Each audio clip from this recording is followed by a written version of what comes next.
B.Ed admission 2024-25चे CAP round 1चे allotment झाले आहे। तर ज्याही विद्यार्थ्यांना कॉलेज मिळालेले आहे किंवा ज्याही विद्यार्थ्यांना अलॉटमेंट चेक करायचे आहे त्यांना सर्वप्रथम साईडवर यायचं आहे। साईडवर आल्यानंतर लॉग इनचं ऑप्शन दिलेलं आहे, इथे तुम्हाला लॉग इन करायचं आहे।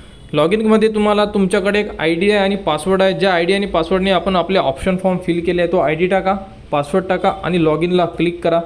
लॉग इन केल्यानंतर तुम्ही तुमच्या प्रोफाईलमध्ये इन्सर्ट होणार। इन्सर्ट झाल्यानंतर तुम्हाला कुठेही काही चेक करायची गरज नाही, तुम्ही डायरेक्टली साईडवर सुद्धा चेक करू शकता, म्हणजे जे मेन पेज आहे त्या मेन पेजवर चेक करू शकता। तर बघा यामध्ये तुम्हाला असं लिहून येईल इथे की राऊंड 1, तर राऊंड 1 आणि इथे तुम्हाला अलॉटमेंट स्टेटस दिलेला आहे। तर इथे यांना पहिल्या राऊंडमध्ये कोणतेही कॉलेज अलॉट झालेलं नाही आहे आणि ज्याही विद्यार्थ्यांना कॉलेज अलॉट झालेलं असेल इथे कॉलेजचं नाव लिहून येणार आहे। अशा प्रकारे तुम्ही तुमचे पहिले अलॉटमेंट चेक करू शकता।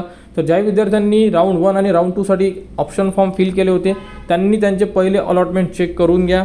ज्यांनाही कॉलेज अलॉट झाले असेल म्हणजे कॉलेजेस मिळाले असेल, प्रवेश घ्यायचा आहे नाही घ्यायचा आहे त्याबद्दलचं ते विचार करू शकतात।